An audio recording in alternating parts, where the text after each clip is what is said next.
السلام عليكم ورحمة الله. اهلا بيكم في فيديو جديد. النهارده هوريكم خامة من خامات قماش التنجيد. الخامة اللي معايا ديت كتان، ودايما بصور لكم خامات كتان، بتبقى في معظم الفيديوهات بصور خامات كتان لان الكتان قماشة عافية، يعني قماشة محملة وبتبقى شيك في التنجيد.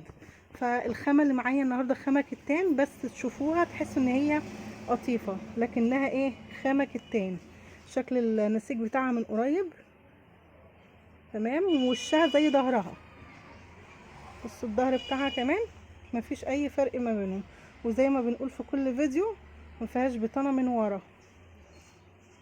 تمام، احنا ما بنفضلش القماش اللي فيه بطانه من ورا، مع ان في خامات منه حلوه لكن مش كله.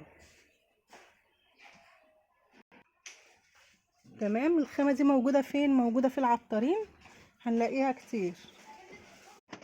هي الخامه كده فيها لمعه، شكلها حلو في التنجيد بصراحه.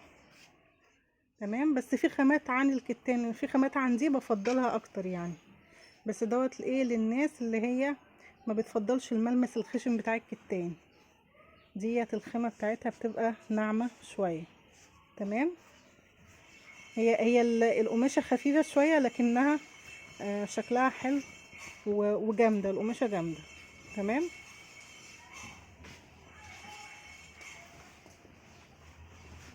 طبعا الكارتيلا بيبقى نازل منها كل الالوان. طبعا ما عنديش الكارتيلا دلوقتي اصورها لكم واوريكم الدرجات بتاعته، لكن انا وريت لكم الخامة ديت.